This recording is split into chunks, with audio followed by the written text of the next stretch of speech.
Dear students, welcome in second lecture of class 9th chemistry CBSE board matter in our surroundings. Myself Dr. Ganapat Nagda. So let's start.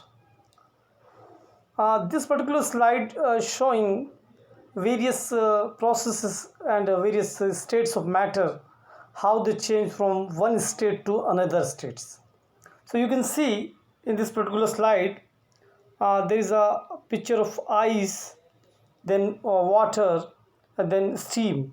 So you can see how you convert ice into water, water into steam. So there are two important processes to change ice into water and water into steam. So melting is the processes by which ice can convert into water or in liquid state. Or ice is the solid state of the water. If you want to convert water liquid state into gas or steam, so evaporation is the process that is responsible to convert a liquid water state into steam or gas. If you want to convert gas or steam into water, water into ice, so there are two important processes. So if you want to convert gas into liquid, or you can say in the case of water, steam into water, condensation is a very important process. Then you can see how we can change liquid or liquid state into solid state. So freezing is the very important process to convert liquid state into the solid state. So this particular slide showing the various states of matter regarding the water as example, and various processes they are responsible to convert various state like solid, liquid, and liquid to gas, and gas convert into liquid, and liquid convert into solid. Now the next important topic of this particular chapter is latent heat. When water is heated up to 100 degrees centigrade, it starts boiling and changes into vapor. But we see that even after continuous supplies of heat, temperature does not rise above the 10 degrees centigrade while boiling of water. Temperature supplied after 10 degrees centigrade to boiling water is used to change the water into vapor, and temperature of water does not rise. On the other hand, we see that when heat is supplied to ice, temperature does not rise above the 0 degree centigrade until all ice melts. In this process also the heat supplied to ice after 0 degree centigrade is used to change of ice into water, and the temperature of ice does not rise. So heat is used to in these processes without rise in temperature is known as latent heat. The latent heat is used in change of states of matter such as from solid to liquid or from liquid to gas without rising in temperature. So this is a very important. Without rising in temperature, uh, if the states of matter changing from solid to liquid or liquid to gaseous states, so that particular heat which is responsible for the change of the states of matter without rising in temperature from solid to liquid or liquid to gaseous, that particular heat is called latent heat. Hence latent heat is the heat released or absorbed by a body during the process without change in temperature of the system. This happens while change of state of matter, meaning a phase transition. Example, melting of ice, boiling of water.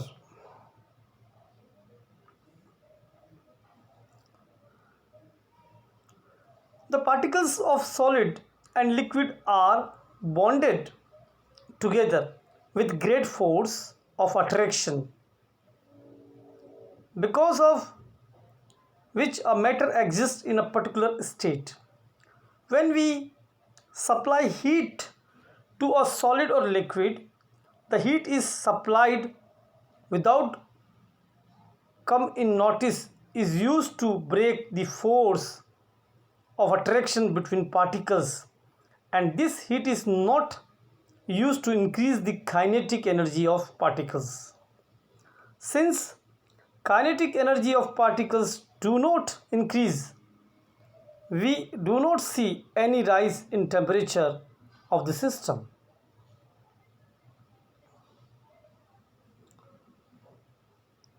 The word latent is derived from the Latin word latere, which means to lie hidden.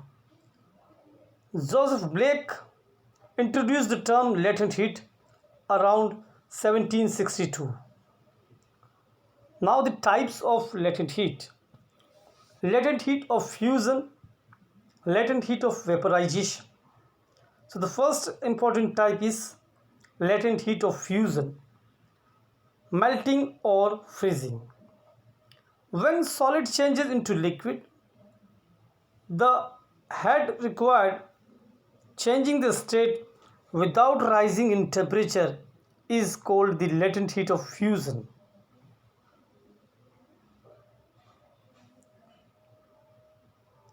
The change of solid to liquid state is an endothermic reaction as heat is required in it. The reaction in which heat is supplied or used is called endothermic reaction or process. Let us take the example of melting of ice. When heat is supplied to melt ice, temperature does not rise from 0 degree centigrade even after continuous supply of heat till all ice melts. After melting of all ice, temperature starts rising. The additional heat is required to melt the ice without coming into notice is the latent heat of fusion.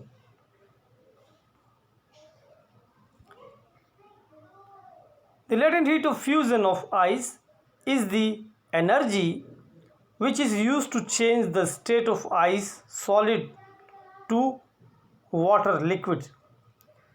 The quantity of heat required to convert 1 kilogram of solid to liquid without any change in temperature is called latent heat of fusion.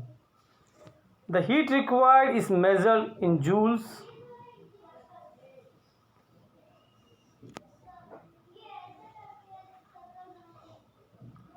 3.34 into 10 to power 5 joules of heat is required to convert 1 kilogram of ice into water as its melting point. Thus, the heat of fusion of ice at its melting point equal to 3.34 into 10 to power 5 joules. The second important type of latent heat is latent heat of vaporization. When liquid changes into gas because of rise in temperature, the heat required changing the state without rising in temperature is called the latent heat of vaporization. The change of liquid to gaseous state is an endothermic reaction as heat is required in it. Let us take the example of boiling of water.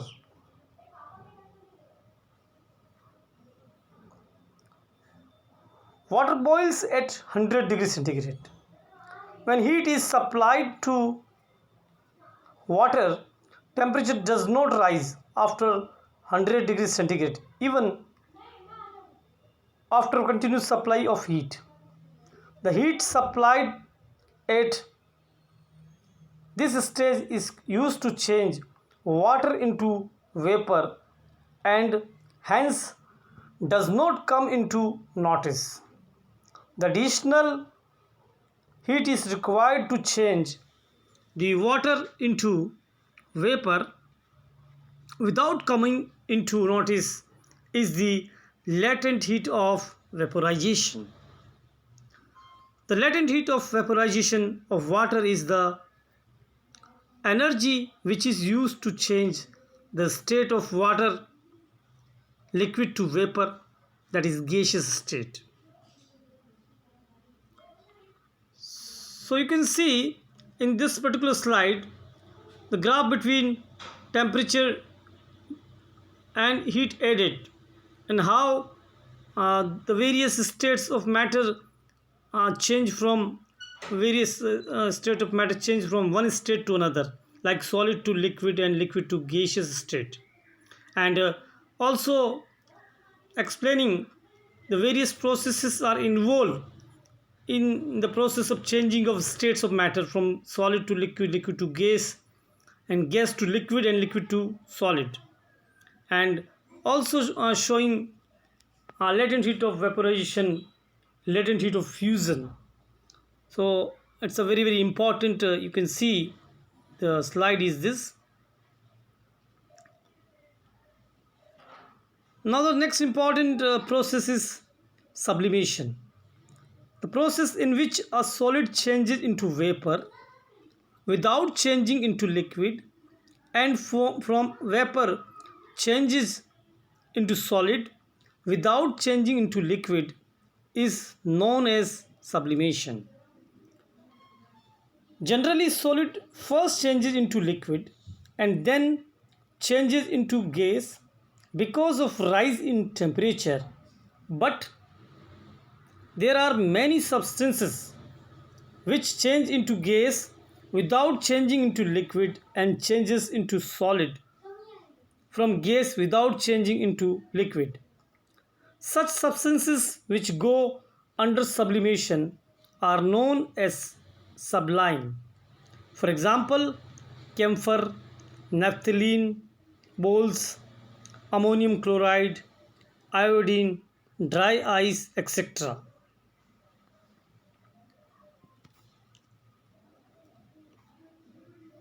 The solid obtained after cooling of the gas of sublime is called sublimate. The process of cooling of vapor of sublime to get sublimate is also known as sublimation, although it is also known as deposition. When camphor is heated, it changes into vapor without changing into liquid. When the vapor of camphor is cooled, it changes into solid without changing into liquid.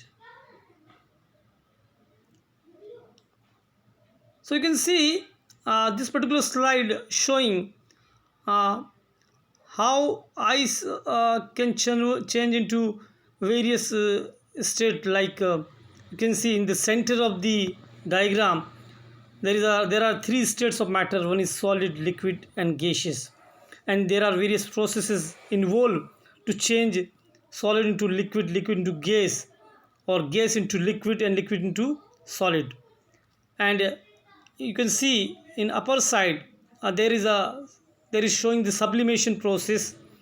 So directly solid change into vapor state, and when we convert vapor into solid state, that particular process is called deposition. So this is also a very very important, you can say, slide.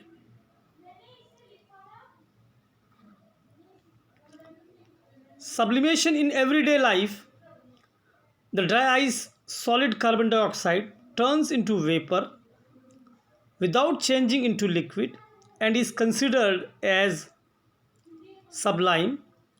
Because of this property, dry ice is used to give the illusion of a smoke or cloud on the stage in movies and stage shows. Naphthalene balls are kept with clothes and documents to protect them from insects. Since naphthalene balls go under sublimation, hence it changes into vapor without changing into liquid, and its vapor prevent the insects to come or stay in clothes or documents. This protects the documents and clothes to get destroyed.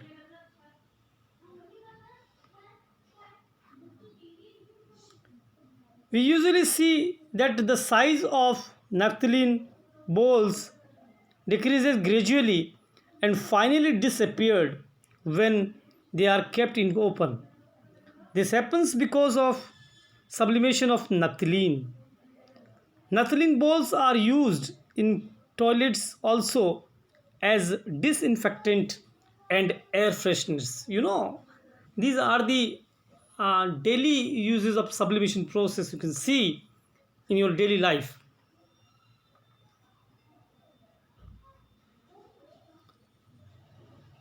This particular slide is showing various different processes. They are responsible to convert solid into gas or gas into solid, and solid into liquid, liquid into gas, and gas into liquid, and liquid into solid. So we already discussed all these processes and all these states of matter earlier. Now the next important process is evaporation. The change of liquid into vapor without reaching at its boiling point is called evaporation. Evaporation takes place only at the surface of liquid, while vaporization takes place on the whole mass of the liquid. So that is the difference between evaporation and vaporization. Evaporation takes place even at room temperature. Also, evaporation speeds up with rise in temperature. When water or other liquid is left in open, gradually its volume decreases. If you left some water in a pot in open, after 2 or 3 days, water disappears. If the water left in garden or in an open balcony, it disappears quickly than kept in a room. This happens because of evaporation.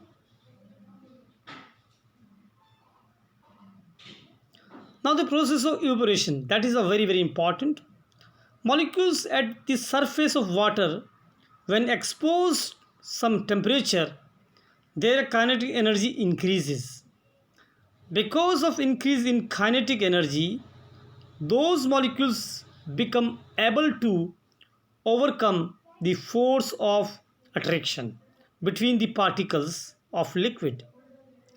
After getting required kinetic energy and decrease in force of attraction, they escape in the air in the form of vapor.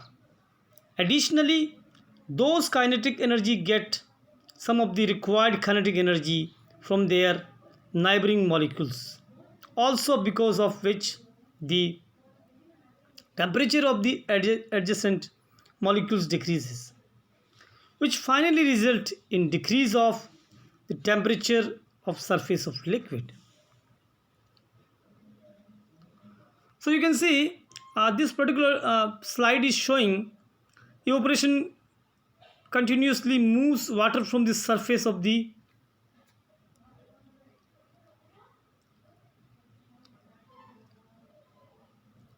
so this particular slide is showing how water is evaporated from land. That is a very important. Now the factors affecting the evaporation. So what are the different factors they are responsible for evaporation process? So there are some important factors like temperature, pressure, surface area, humidity in air, wind speeds. All these factors are responsible for the process of evaporation, and they affect the process of evaporation. So the first important factor which affects the evaporation, that is temperature. So you can see evaporation increases with increase in temperature. and decreases with decrease in temperature. It means evaporation is directly proportional to temperature. This means rate of evaporation is directly proportional to the temperature.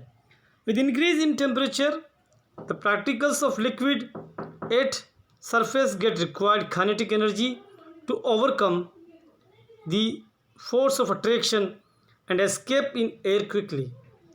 Hence, the increase in temperature increases the rate of evaporation. Okay, goodbye. Thank you very much.